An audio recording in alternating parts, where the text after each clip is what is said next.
बंदे से रब भाग एक ग्रंथ में परमपिता शाह सतनाम सिंह जी महाराज मनुष्य जीवन का महत्व एक उदाहरण के माध्यम से समझाते हुए फरमाते हैं कि एक भूल भुलैया है जिसकी 84 लाख कोठरियां अलग अलग दर्जे के भटके हुए रास्तों के लिए बनी हुई हैं। उस भूल भुलैया से बाहर निकलने का केवल एक ही दरवाजा है। एक गंजा तथा अंधा आदमी उसमें से बाहर निकलने के लिए उसके अंदर चक्कर लगाता है।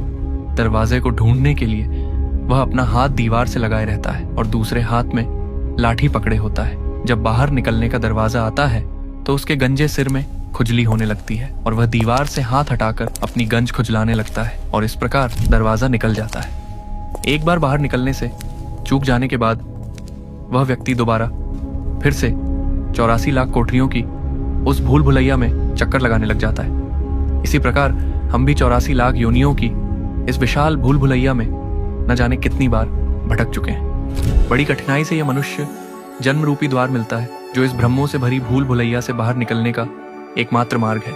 लेकिन जब यह अमूल्य अवसर मिलता है तब भी हम काम, क्रोध, लोभ, मोह, अहंकार और मन माया के भ्रमजाल में ऐसे उलझे होते हैं जैसे वह गंजा व्यक्ति खुजली में उलझ जाता है और बाहर निकलने का द्वार हमारे सामने होकर भी हाथ से निकल जाता है। क्या पता इससे पहले भी हम कितनी बार इस मनुष्य जन्म के द्वार तक पहुंचकर इसी तरह से उसे खो चुके हैं। अब भी हमारी स्थिति वैसी ही है। हम भूल भुलैया में हाथ फैलाए भटक रहे हैं, लेकिन अभी भी हमारी उंगलियां उस दरवाजे को छू सकती हैं। अगर अब भी चेत गए, संत सतगुरु की शरण में जाकर नाम की कमाई शुरू कर दी तो यह भूल भुलैया समाप्त हो सकती है।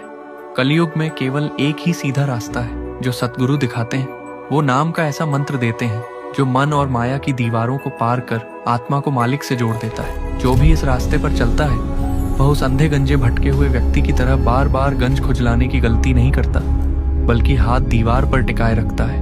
और जब मोक्ष का दरवाजा सामने आता है तो पूरे होश में होकर उस दरवाजे से बाहर निकल जाता है। यही सच्चा सत्संग है जहां आत्मा को उसकी असली राह दिखाई जाती है। यही नाम भक्ति है जो इस भूल भुलैया के हर मोड़ पर प्रकाश बनकर मार्ग दिखाती है। और अंत में जब आत्मा बाहर निकल जाती है तो वह समझ जाती है कि इस भूल भुलैया का हर रास्ता केवल भ्रम था और उसका असली घर तो परमात्मा की गोद में था।